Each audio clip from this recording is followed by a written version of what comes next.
So మన next topic వచ్చేసరికి partnership act లో లయబిలిటీస్ ఆఫ్ ఫర్మ్ యొక్క లయబిలిటీస్ ఎలా ఉంటాయి, పార్ట్నర్స్ యొక్క లయబిలిటీస్ ఎలా ఉంటాయి, అండ్ రీకాన్స్టిట్యూషన్ ఆఫ్ ది ఫర్మ్ గురించి మనం ఈ చాప్టర్ లో మనం నేర్చుకుంటాం. So before moving further,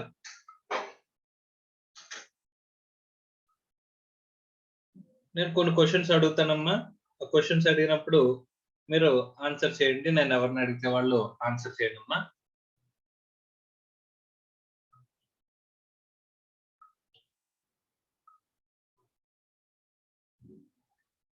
Vamsi,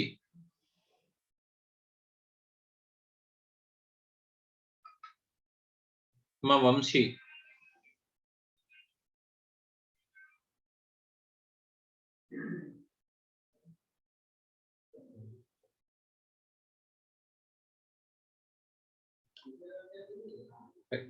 Saranya,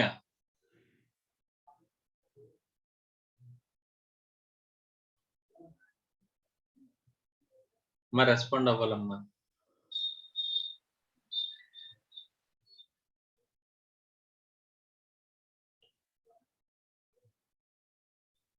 పూర్ణ మహాలక్ష్మి వినిపిస్తుందమ్మా?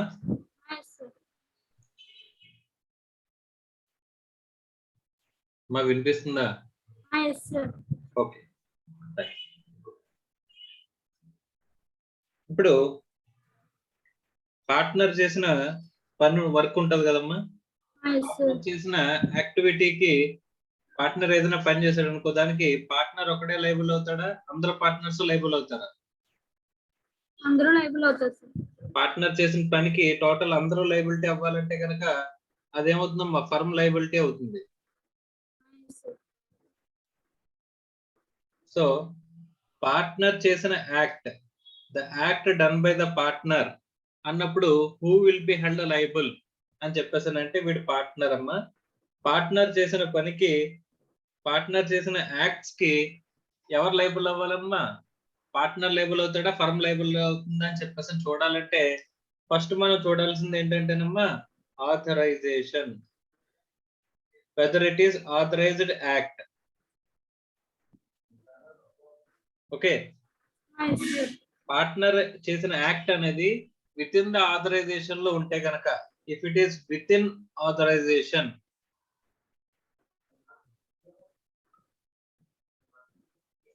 మా విత్ ఇన్ ద ఆథరైజేషన్ లో ఉంటే కనుక అప్పుడు ఏమవుతుందంట, దెన్ ఎవరు లైబుల్ అవుతారంటమ్మా?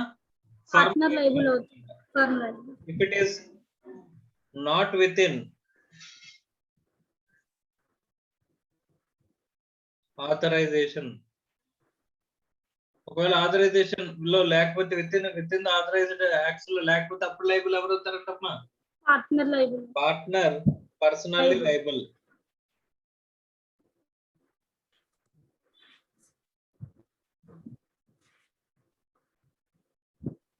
అర్థమైందమ్మా? అర్థమైంది సార్.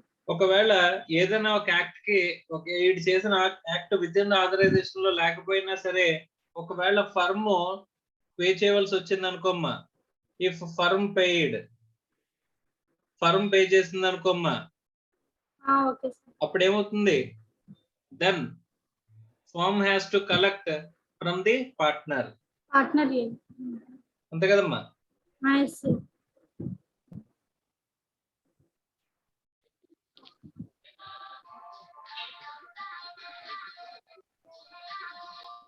సో ఇక్కడ పార్ట్నర్ పర్సనల్ గా లైబుల్ అవ్వాల్సిన చోట కూడా ఫర్మ్ ఏదైనా పే చేస్తే has to collect from the partner దగ్గర నుంచి కలెక్ట్ చేయాల్సిన అవసరం ఉంది.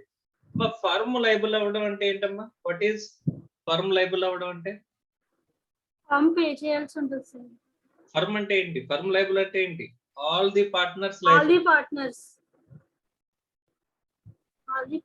The business.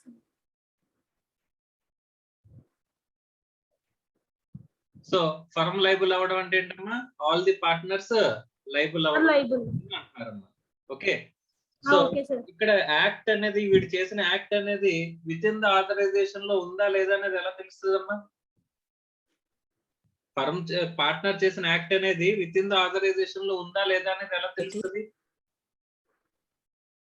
అంటే వీడికి ఆథరైజేషన్ అనేది స్పెసిఫిక్ గా రికార్డ్ చేయాలి కదమ్మా. Yes sir. Authority,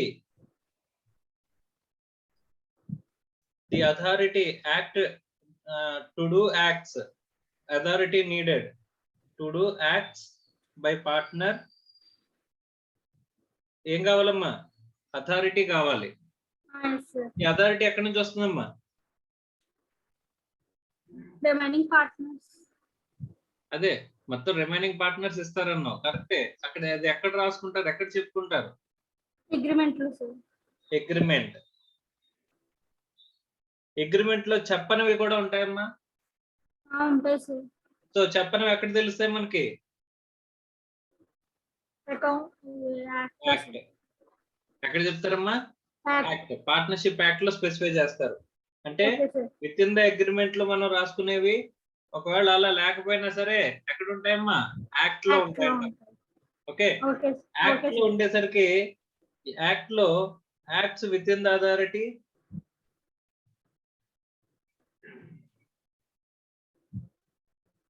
acts outside authority.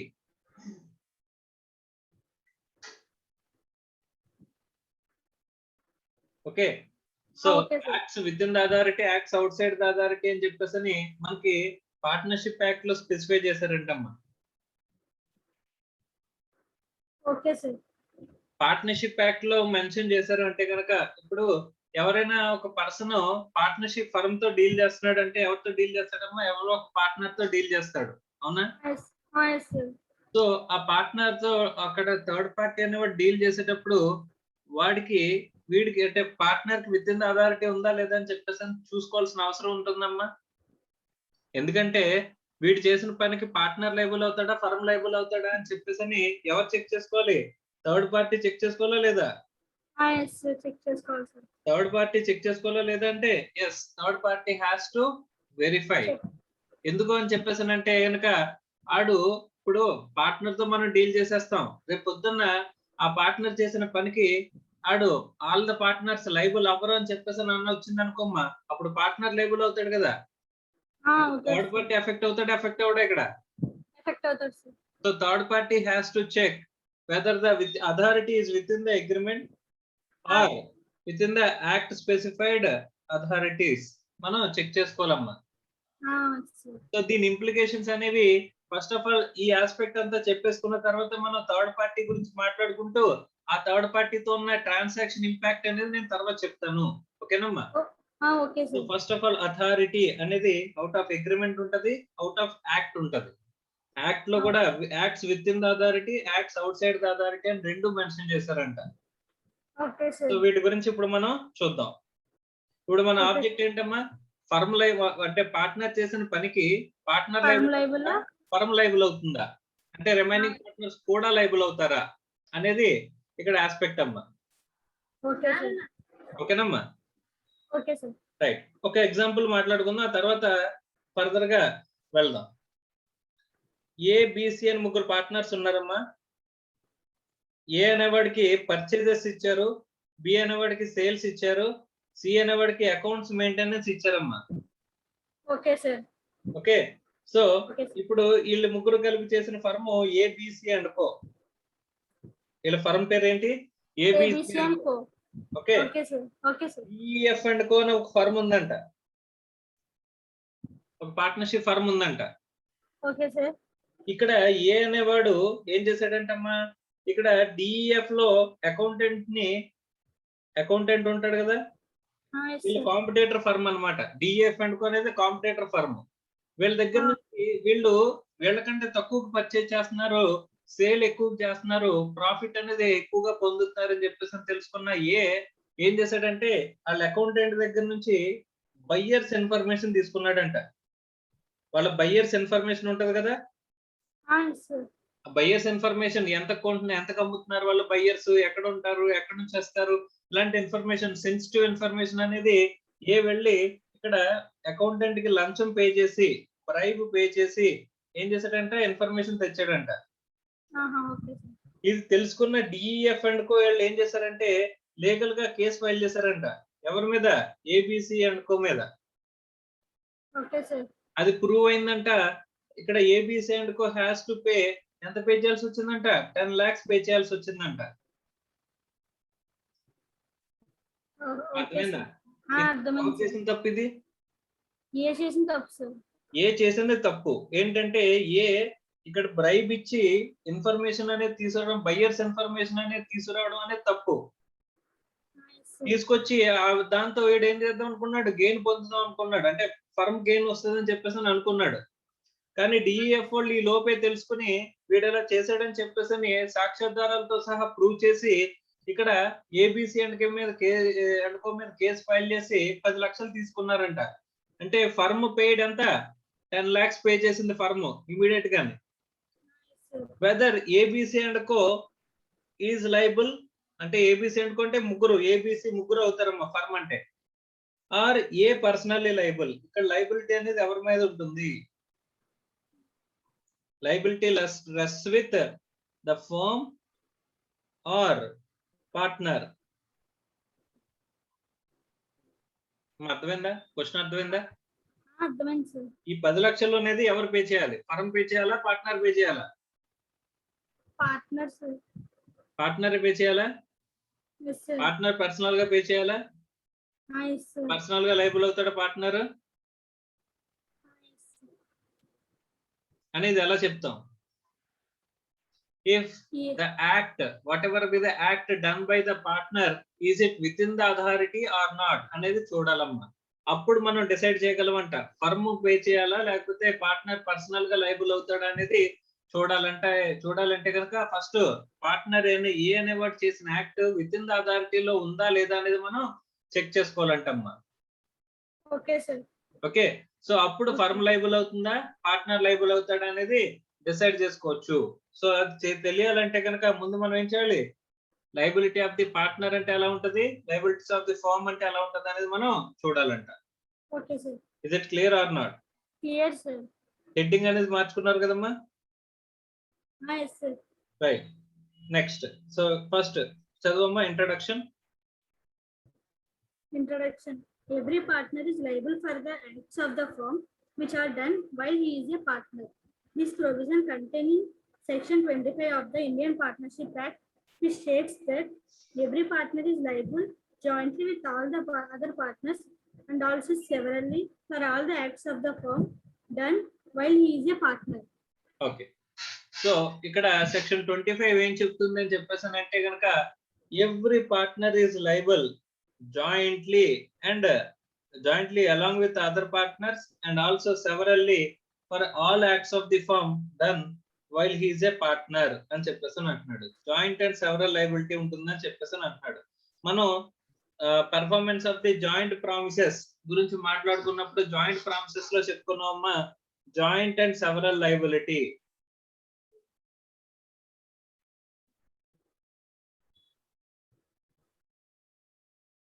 So partnership firm అంటే partnership firm is nothing but partnership firm is nothing but collection of partners.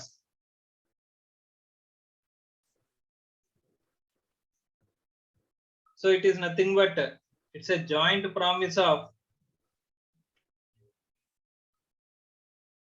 partners.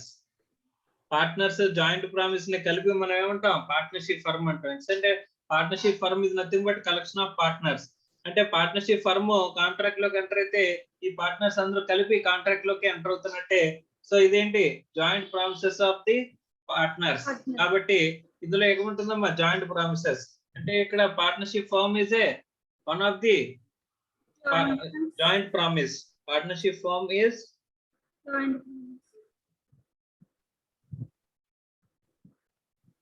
Joint promise.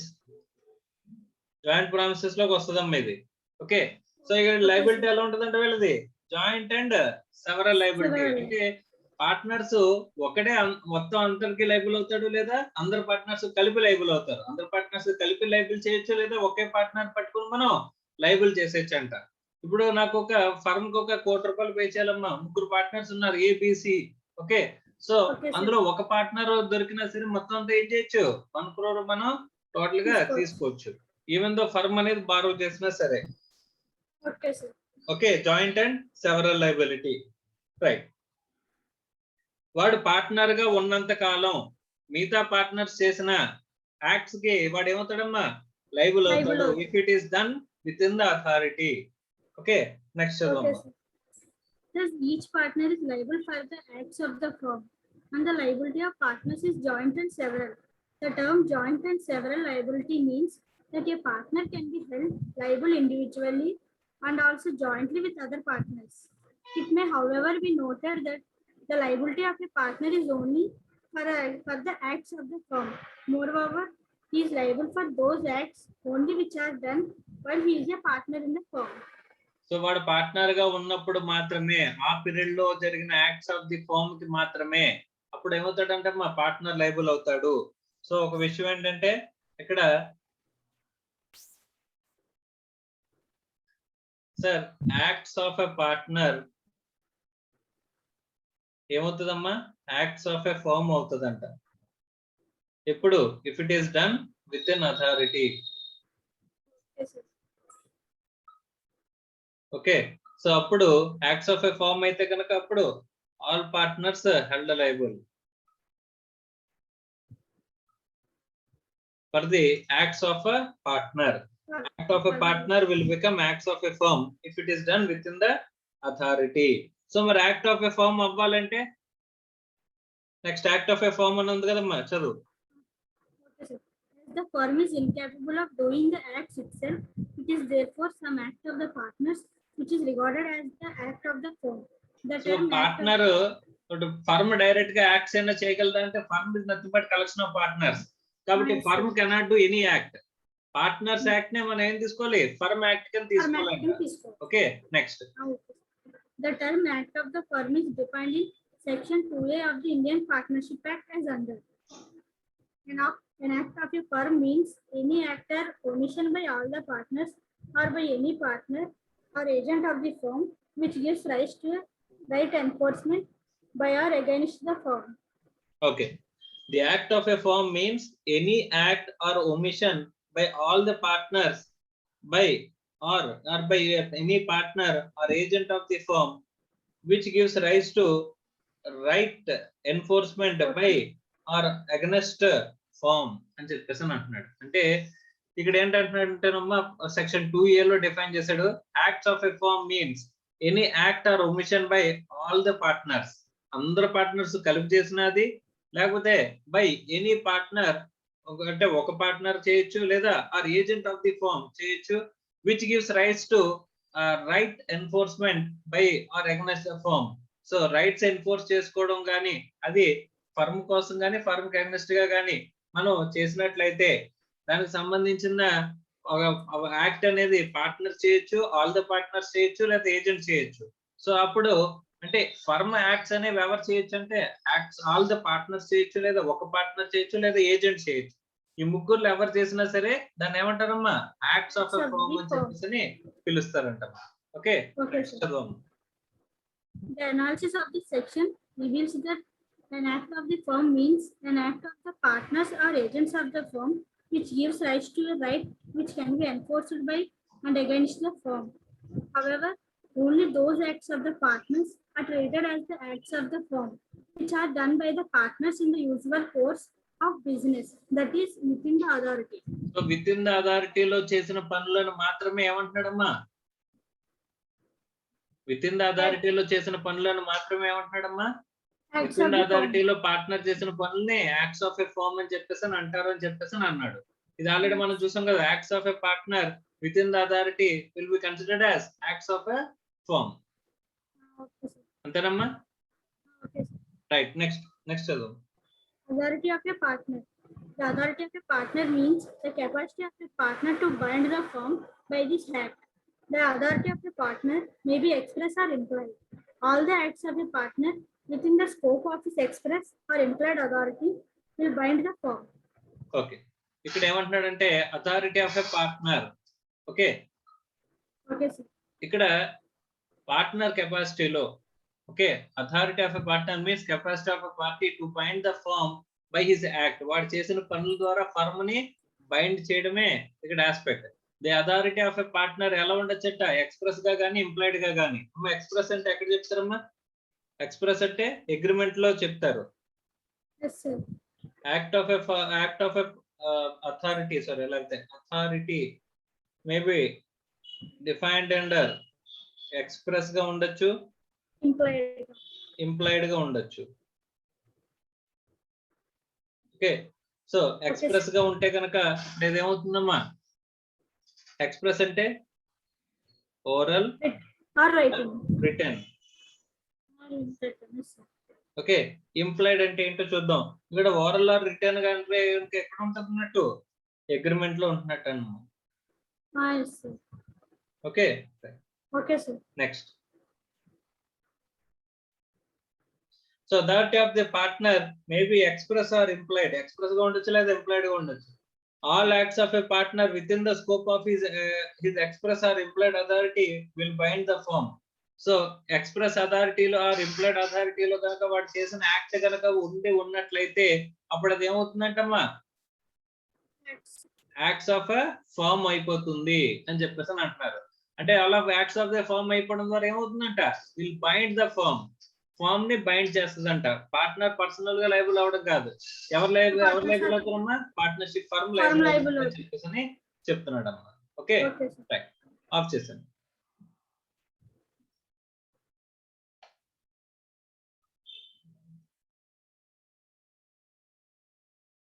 మా KLN Durga.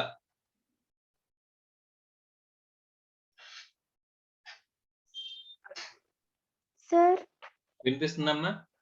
వినిపిస్తుంది sir. Right, so ఇప్పటివరకు చెప్పింది అర్థమైందమ్మా? అర్థమైంది sir.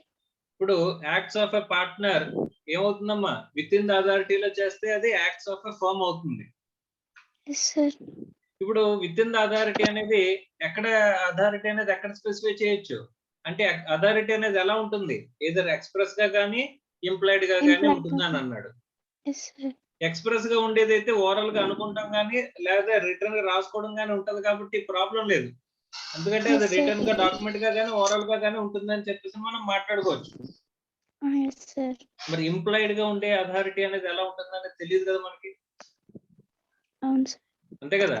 So what we have to know is అది express authority అనుకుంటే కనుక ఓరల్ గా కానీ రిటర్న్ గా కానీ మనం అగ్రిమెంట్ లో మనం అనుకోవడం కానీ లేకపోతే ఒకసారి రాసుకోవడం కానీ ఉంటది కాబట్టి అది విత్ ఇన్ ద అథారిటీయా కాదనేది అది జస్ట్ చెక్ చేస్తే తెలిసిపోతుంది. కానీ ఇంప్లాయిడ్ అథారిటీని కూడా విత్ ఇన్ ద అథారిటీ అని చెప్పేసి అంటున్నారు మనల్ని. మరి అలాంటి ఇంప్లాయిడ్ అథారిటీ ఎలా ఉంటుంది అనేది మనకు తెలియదు కదమ్మా. అలాంటి ఇంప్లాయిడ్ అథారిటీ అంటే కొన్ని ఇంప్లాయిడ్ అంటే ఏంటి అంటే the act or conduct of the parties అంటే కొన్ని యాక్ట్స్ కానీ కొన్ని conducts of the parties partners చూస్తే కనుక దాన్ని ఇంప్లాయిడ్ అథారిటీ అంటారంట. అలాంటి ఇంప్లాయిడ్ అథారిటీస్ ఏమేమి ఉన్నాయి, ఎక్కడెక్కడ ఉన్నాయని చెప్పేసి మనకి చెప్పడానికి ఇక్కడ నెక్స్ట్ గైడెన్స్ అనేది ఇస్తున్నాడమ్మా. సో నెక్స్ట్ ఏంటంటే ఇంప్లాయిడ్ అథారిటీ. ఓకే, చదువమ్మా.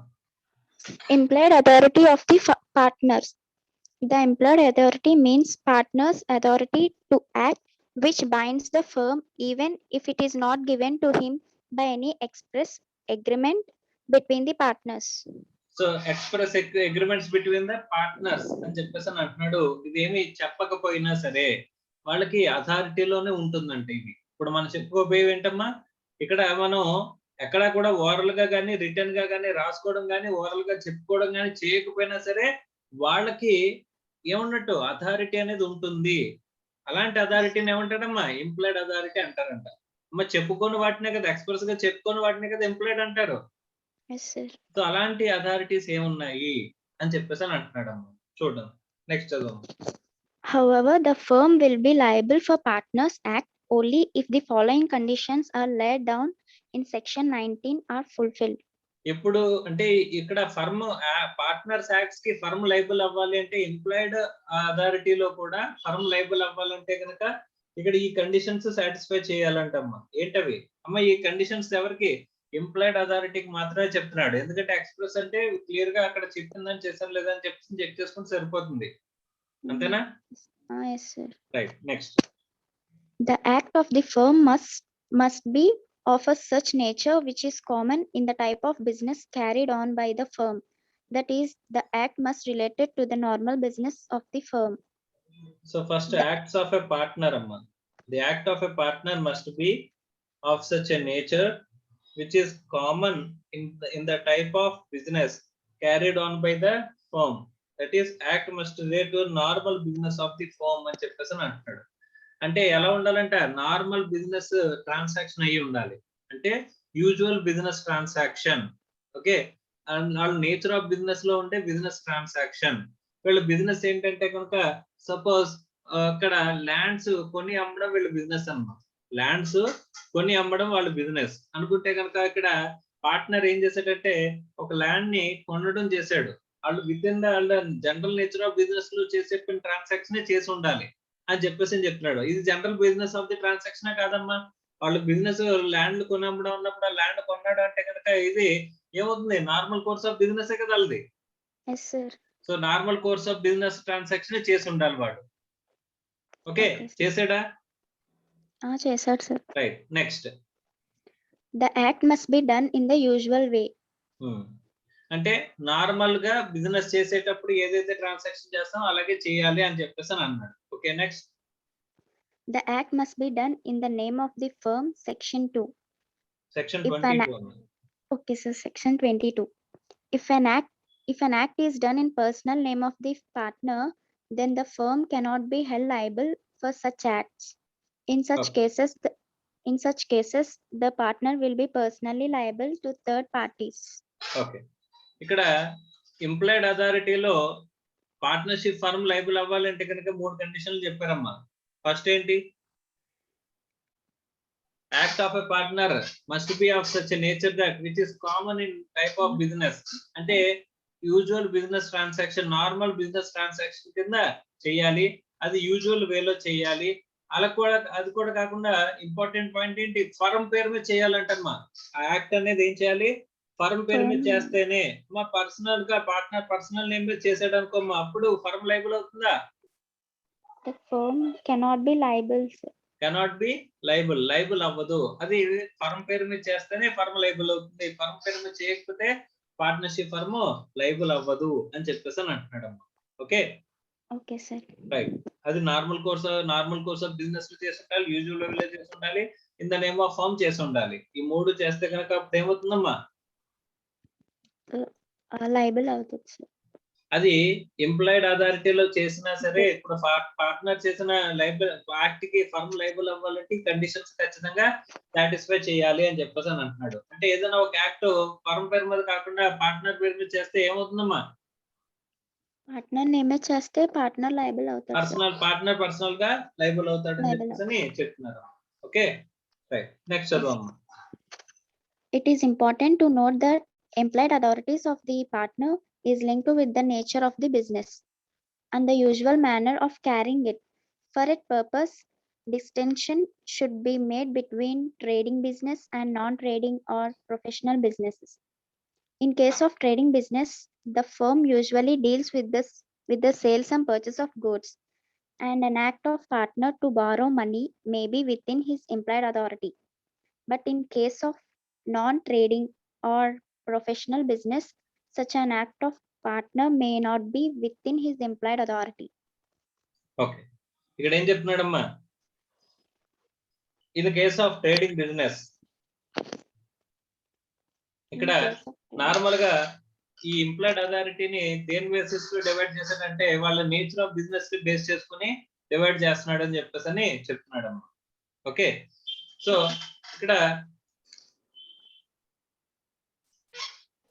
ఈ నార్మల్ ఇక్కడ యూజువల్ కోర్స్ ఆఫ్ బిజినెస్ లో అని చెప్పేసి అన్నప్పుడు ఇక్కడ ఏమంటున్నాడమ్మా, ట్రేడింగ్ బిజినెస్ కానీ నాన్ ట్రేడింగ్ బిజినెస్ కానీ ప్రొఫెషనల్ బిజినెస్ ని బేస్ చేసుకుని ఉంటుంది అంటున్నాడు. ట్రేడింగ్ బిజినెస్ లో ఏంటమ్మా, యూజువల్లీ ట్రేడింగ్ బిజినెస్ లో ఏముంటాయి, సేల్ పర్చేజ్ అనేవి ఉంటాయి. ఓకే, సో ఇప్పుడు వాడు acts of a partner to borrow money maybe within the employed authority. అది ట్రేడింగ్ బిజినెస్ లో మనకేంటది అప్పు చేయడం అనేది విత్ ఇన్ ద అథారిటీలో ఉండొచ్చు. Okay, in case of non-trading professional business, such an act of partner may not be within his employed authority అని చెప్పేసి అంటున్నాడు. ఓకే, ఇక్కడ మనం సమ్ గూడ్స్ పర్చేజ్ చేసాము, మనం ఈ బిజినెస్ కి పేమెంట్స్ చేయడానికి నేను అప్పు చేశానమ్మా. ఒకవేళ నేను చేసిన అప్పు అనేది ఇక్కడ విత్ ఇన్ ద అథారిటీలో వస్తుంది in case of trading business. అదే నాన్ ట్రేడింగ్ బిజినెస్ లో అయితే కనుక జనరల్ గా ఈ అప్పు చేయడం అనేది it is not within the authority అని చెప్పేసి ఎగ్జాంపుల్ చెప్తున్నాడమ్మా. అర్థమైందమ్మా? అర్థమైంది సార్. రైట్. నెక్స్ట్. ఎగ్జాంపుల్ చదవమంటారా సార్? అవసరం లేదమ్మా, ఆపేసేమ్మా, నువ్వు ఆపేసా. Okay sir.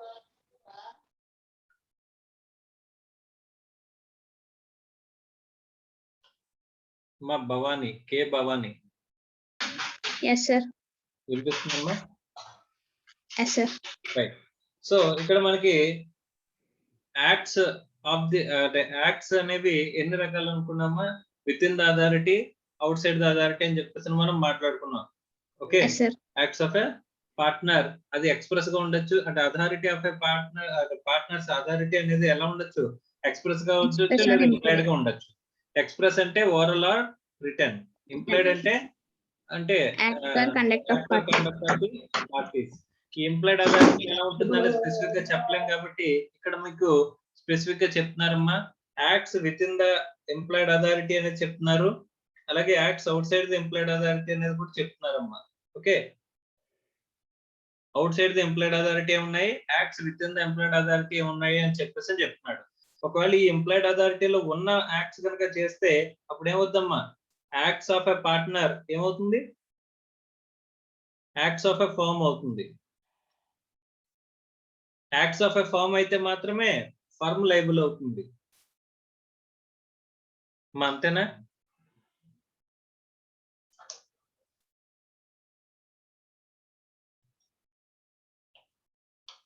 అమ్మా వినిపిస్తుందా?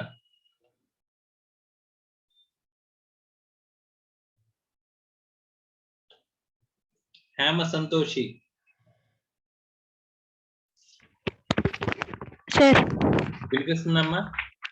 సార్. సో ఇక్కడ acts of a partner acts of a firm అవుతుంది, అప్పుడు ఫర్మ్ లైబుల్ అవుతుందమ్మా. ఎప్పుడు?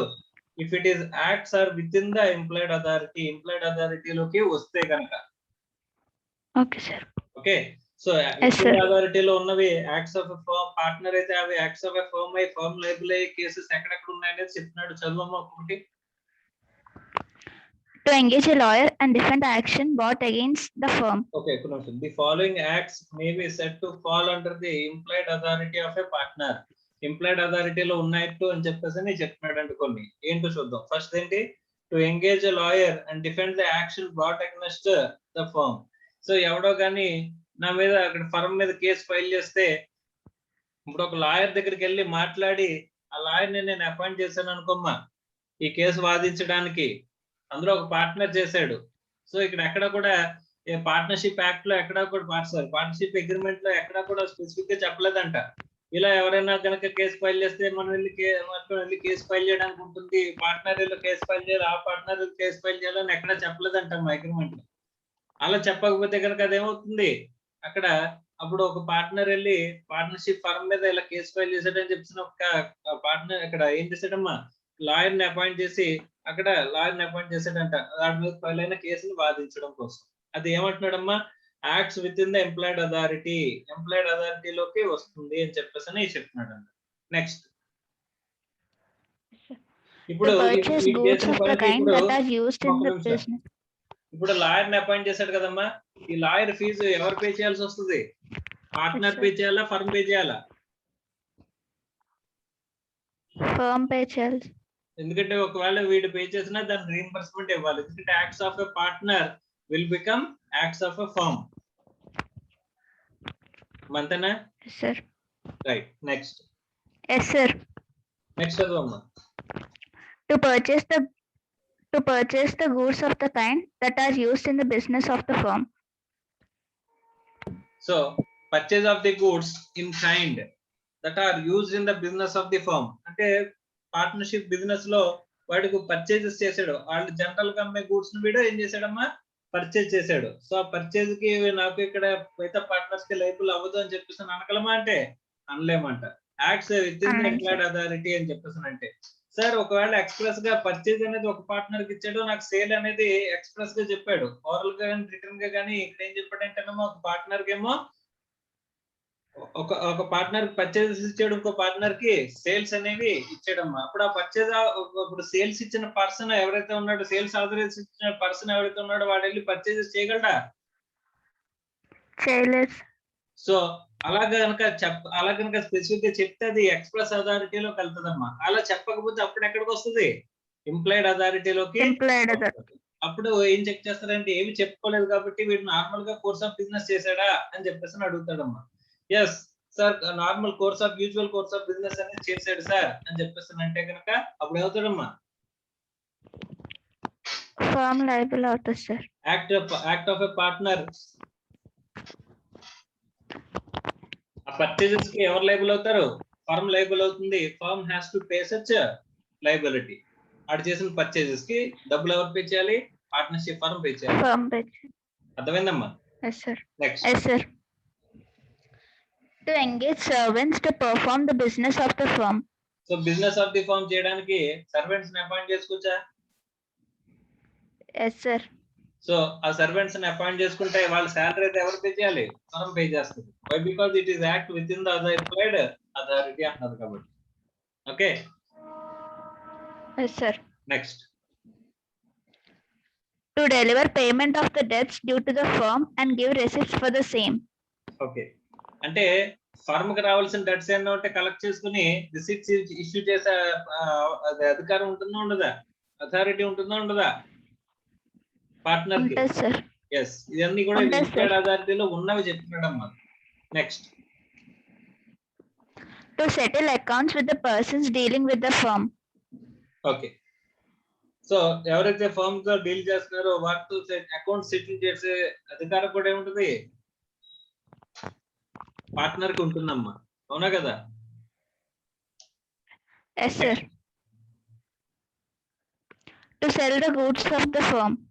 So to sell the goods of the firm సంబంధించిన గూడ్స్ మనం అమ్మేయచ్చు. నెక్స్ట్.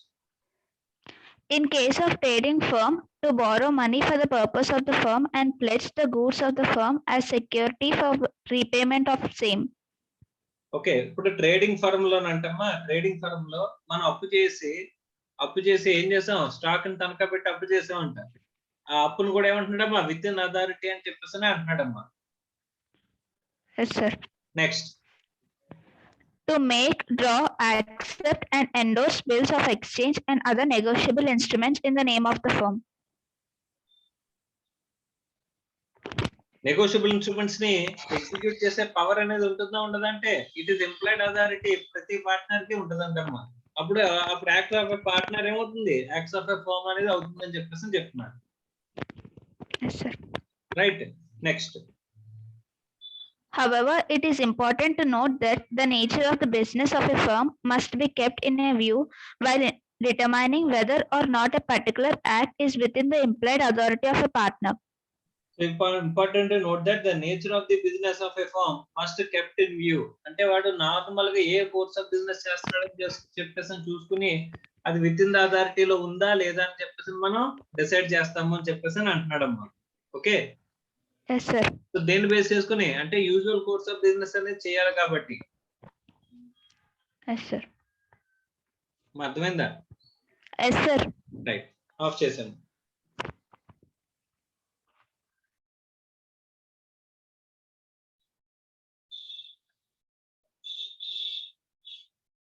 నెక్స్ట్. అభిరామ్. సార్. వినిపిస్తుందమ్మా? Yes sir. రైట్, అర్థమైందమ్మా సోఫార్? Yes sir. ఓకే, మనకి అథారిటీ అనేది ఎన్ని రకాలు అనుకున్నామమ్మా? ఎక్స్ప్రెస్ అథారిటీ లేదా implied authority? Yes sir. Express authority అనేది ఎక్కడ ఉంటుంది? అగ్రిమెంట్ లో ఉంటుంది. అది ఓరల్ గా మనం అనుకోవచ్చు. అగ్రిమెంట్ ఓరల్ గా ఉండొచ్చు లేదా రిటర్న్ గా ఉండొచ్చు కదా. అలాగే ఓరల్ గా అనుకోవచ్చు లేదా రిటర్న్ గా మనం మాట్లాడుకోవచ్చు. ఇంప్లాయిడ్ అథారిటీ అనేది ఇక్కడ స్పెసిఫిక్ గా ఎక్కడ ఉండదు. సో ఇంప్లాయిడ్ అథారిటీలో ఏమేమి వస్తాయంటే కనుక మనం దీన్ని బేస్ చేసుకుని చూసుకోమంటున్నాడమ్మా. నేచర్ ఆఫ్ బిజినెస్ ని బేస్ చేసుకుని వస్తాయని చెప్పేసి చెప్పాడమ్మా. Okay, right. ఇప్పుడు మరి acts outside the employed authority అంటే ఇది ఇప్పుడు మనం మాట్లాడుకోబోయే outside the employed authority అంటే ఎంప్లాయిడ్ అథారిటీ లేని చోట ఒక పార్ట్నర్ ఏదైనా యాక్ట్ చేసాడంటే కనుక అక్కడ ఎవరు లేబుల్ అవుతారమ్మా? పార్ట్నర్ పర్సనల్ గా లేబుల్ అయిపోతాడంట. అంతేనా? అంతేనా కదమ్మా? Yes, sir. సో ఇలా పార్ట్నర్ కనుక పర్సనల్ గా లైబుల్ అయితే అప్పుడు ఎక్కడ అది ఏ కేసులోకి వస్తుందమ్మా? ఎంప్లాయిడ్ అథారిటీలో అవుట్ సైడ్ గా ఎంప్లాయిడ్ అథారిటీలోకి వస్తుంది. ఏంటో ఒకసారి చూద్దాం, చదవమ్మా. Yes. Section 19(2) of the Indian Partnership Act provides the list of certain acts which do not fall within the implied authority of a partner. As per this section, an implied authority of a partner does not empower him to do the following acts, namely, A, to submit a dispute relating to the business of the firm to arbitration. ఒక్క నిమిషం. ఇక్కడ Yes, sir. మనకి dispute ని arbitration కి తీసుకెళ్లి submit చేస్తున్నాడంట. అంటే కోర్టులో case ఉంది. ఆ కేసుని ఎగ్జిస్టింగ్ కేసుని ఏం చేస్తున్నాడు? ఆర్బిట్రేషన్ తీసుకెళ్తున్నాడు. కోర్టులో 10 సంవత్సరాలు పడుతుంది. ఇప్పుడు మనం ఏం చేయాలి? ఇప్పుడు ఆర్బిట్రేషన్ అంటే ఎవడో పర్సన్ డీల్ చేస్తానన్నాడు ఇలాంటి కేసెస్ ని. అప్పుడు కోర్టు నుంచి ఈ ఆర్బిట్రేషన్ తీసుకొచ్చేస్తున్నాడంట కేసుని. అలా తీసుకొచ్చే పవర్ ఉందా వాడికి?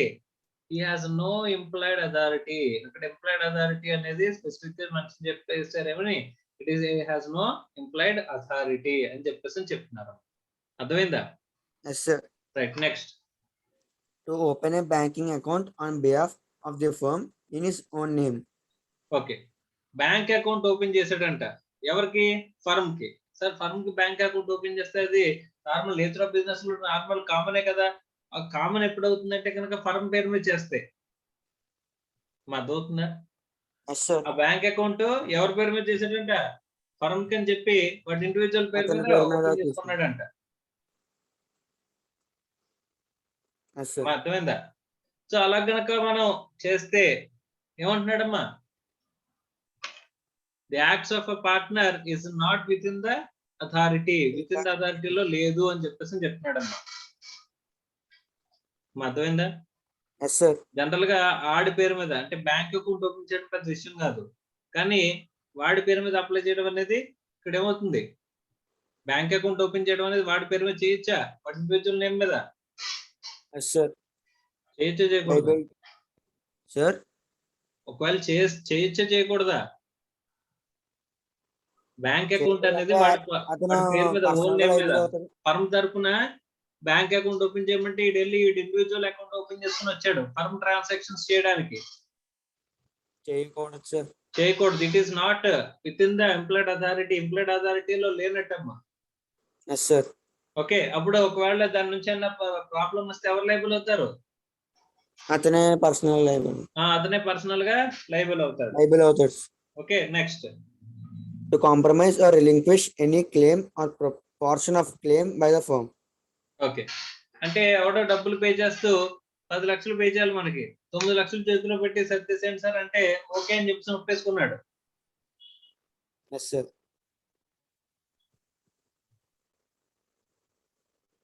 అంటే అర్థమైందమ్మా. ఇప్పుడు వీడికి ఫర్మ్ కి ఒక 10 లక్షల రూపాయలు ఒకటి ఇవ్వాలి. Yes sir. ఇస్తే ఈడు వెళ్ళి 9 లక్షలు ఇచ్చే సరిపెట్టేస్తానని చెప్పేసి చెప్పాడు వీడు. అంటే 1 లక్షం మీద రిసీవ్ చేసుకున్న రైట్ ఏమని చేశాడు వాడు? వదులుకున్నాడంట. వదిలేసాడు. అలా వదులుకున్నాడా? వదులుకోవచ్చా? Is it within the authority? No sir. No, it is not within the authority. Okay, so అలాంటప్పుడు ఎవరు లైబుల్ అవుతారమ్మా? పార్ట్నర్ పర్సనల్ గా లైబుల్ అవుతాడంట. Yes sir. తను పే చేయాల్సి వస్తుంది. Next. To withdraw a suit or proceedings filed on behalf of the firm. Okay, ఏదైతే case file చేస్తామో కేసుని విత్డ్రా చేసుకుంటున్నాడంట. అది కూడా ఏంటి? విత్ ఇన్ ద అథారిటీలోకి రాదు. Next. To admit any liability in a suit or proceedings against the firm. So ఎవడో మన మీద కేసు ఫైల్ చేస్తే కనుక దానికి వీడు ఒక్కడే వెళ్ళి ఓకే సార్ కట్టేస్తాం సార్ అని చెప్పి అగ్రీ వచ్చాడంట. అప్పుడు ఏమవుతుంది? పార్ట్నర్ లైబుల్ అవుతాడు కానీ పార్ట్నర్షిప్ లైబుల్ అవ్వదంట. Next. To acquire immovable property on behalf of the firm. Firm తరపున ఇమ్మూవబుల్ ప్రాపర్టీ కొనొచ్చా? కొనకూడదు. కొంటే కనుక ఏం చేయాలి? విత్ ఇన్ ద అథారిటీలో రావాలి. అంతే కదమ్మా. ఇవన్నీ కూడా acts outside the authority కాబట్టి ఇక్కడ అన్నిటికీ కూడా ఎవరు లైబుల్ అవుతారు? అతనే liable. Partner personally liable.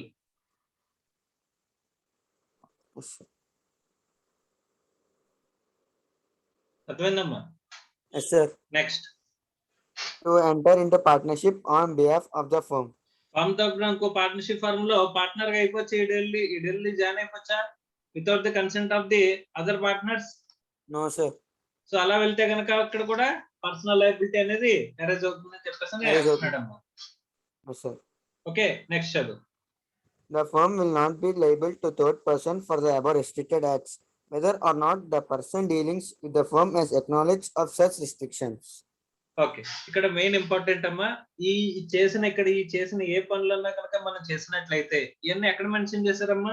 Section 19(2) లో మెన్షన్ చేశారు, అవునా? Yes, sir. 19(2) అంటే యాక్ట్ లోనే కదా. Yes, sir. యాక్ట్ అందరికీ తెలుస్తుందా, లేకపోతే అందరికి తెలియాల్సిన అవసరం లేదా? Ignorance of law has no excuse. Sir. Ignorance of law has no excuse కదమ్మా. నాకు పలానా Yes, sir. యాక్ట్ లో ఇవన్నీ కూడా విత్ ఇన్ ద అథారిటీలో లేవని తెలియదు అని చెప్పేసి ఎవరైనా తప్పించుకోగలరా? No, sir. యాక్ట్ అంటే అందరికీ తెలిసిందే కదా. Yes, sir.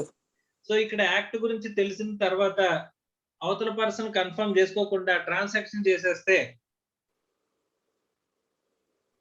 దానికి ఫర్మ్ లైబుల్ అవుతుందా థర్డ్ పార్టీకి? లేదు సార్, పర్సనల్ గా పార్ట్నర్ చేసిన కాబట్టి పార్ట్నర్ లైబుల్ అవుతుంది. Okay, the firm is not liable, will not be liable to third person for the above restricted acts whether or not the person dealing with the firm has a knowledge of such restrictions. అంటే అక్కడ person ఎవరైతే deal చేస్తున్నాడో వాడికి restrictions గురించి తెలిసినా తెలియకపోయినా సరే ఎవరు లైబుల్ అవరంటమ్మా? ఫర్మ్ లైబుల్ అవ్వదు అని చెప్పేసి. ఎందుకంటే తెలిసినా తెలియకపోయినా అని ఎందుకు అన్నాడమ్మా? ఈ రెస్ట్రిక్షన్స్ అన్ని కూడా ఎందులో ఉన్నాయి? యాక్ట్ లో మెన్షన్ చేశారు. Act యాక్ట్ లో గురించి అందరికి తెలియాల్సిన అవసరం ఉందా? No sir. యాక్ట్ గురించి నాకు తెలియదు అని చెప్పేసి అంటే నన్ను వదిలేస్తారా? వదలరు సార్. వదలరు కదా. Ignorance of law has no excuse. కాబట్టి No యాక్ట్ లో excuse. చెప్పారు కాబట్టి కనుక చేస్తున్నట్లయితే అక్కడ ఎవరు లైబుల్ అవరమ్మా? ఫర్మ్ లైబుల్ అవ్వచ్చు. ఫర్మ్ లైబుల్ అవ్వదు. సో ఎవరికి? థర్డ్ పార్టీస్ కి ఫర్మ్ అనేది లైబుల్ అవ్వదు. Okay, Yes, sir. Next. The implied authority of the partners may also restricted by an agreement between the partners. However, the firm will be liable for such restricted acts if the person dealing with the firm has no knowledge of such restrictions. Okay, ఇక్కడ employed authority of a partners may also restricted by agreement. Agreement లో చెప్పి కూడా మనం restrictions పెట్టచ్చు అంటమ్మా. వాడు అథారిటీకి agreement లో restrictions పెట్టచ్చా అంటే పెట్టచ్చు. అర్థం అవుతుందా? Yes, sir. అగ్రిమెంట్ లో మెన్షన్ చేసిన రెస్ట్రిక్షన్స్ బయటోడికి తెలుస్తాయా థర్డ్ పార్టీకి? No, sir. సో అలాంటప్పుడు ఎవరు లైబుల్ అవుతారమ్మా? First Firm firm liable liable అవుతుంది, అవుతుంది. ఫర్మ్ పే చేయాలి. మన అగ్రిమెంట్ లో ఒక రెస్ట్రిక్షన్ రాసుకున్నాం, పార్ట్నర్ కి కేవలం ఏంటంటే ఏడు పర్చేజెస్ మాత్రమే చేయగలడని రాసుకున్నాం. కానీ అలాంటి చోట వాడు ఏం చేశాడు? సేల్ చేశాడు. Yes. అది అగ్రిమెంట్ లో మనం రాసుకున్నది. ఇప్పుడు ఎవడైతే కొనుక్కుంటాడో వాడికి తెలుసా అగ్రిమెంట్ లో ఇలా ఉందని చెప్పేసి? అగ్రిమెంట్ లో వాడికి తెలియదు, అమ్మే రైట్స్ లేవని చెప్పేసి తెలుసమ్మా వాడికి? తెలియదు సార్. తెలియదు కదా. ఎలా తెలుస్తుంది? ఎందుకంటే agreement is a confidential document but act is not. Act అనేది అందరికీ తెలిసిందే కాబట్టి యాక్ట్ లో చెప్పినవి కాబట్టి అక్కడ ఫర్మ్ లైబుల్ అవ్వదు. కానీ ఇక్కడ అగ్రిమెంట్ లో చెప్పిన వాటి గురించి ప్రపంచం అంతా తెలుస్తుందా? ఎవరైతే No, sir. పార్ట్నర్స్ అగ్రిమెంట్ లోకి ఎంటర్ అయ్యారో వాళ్ళకి మాత్రమే తెలుస్తుందమ్మా. Yes, sir. కాబట్టి అలాగే ఎక్స్ప్రెస్ అగ్రిమెంట్స్ లో ఎక్స్ప్రెస్ పాయింట్స్ ఏమైనా ఉన్నట్లయితే, అంటే ఎక్స్ప్రెస్ అంటే ఓరల్ ఆర్ రిటర్న్ గా మనం అగ్రిమెంట్ లో రాసుకున్నట్లయితే అక్కడ ఎవరు లైబుల్ అవుతారంటమ్మా? ఫర్మ్ లైబుల్ అవుతుంది Firm ఫస్ట్. liable అవుతుంది సార్. ఆ తర్వాత ఏం చేయాలి? ఫర్మ్ పార్ట్నర్ దగ్గర నుంచి కలెక్ట్ చేసి పే చేయాలంట. Yes, sir. అర్థం అవుతుందా? Yes, sir.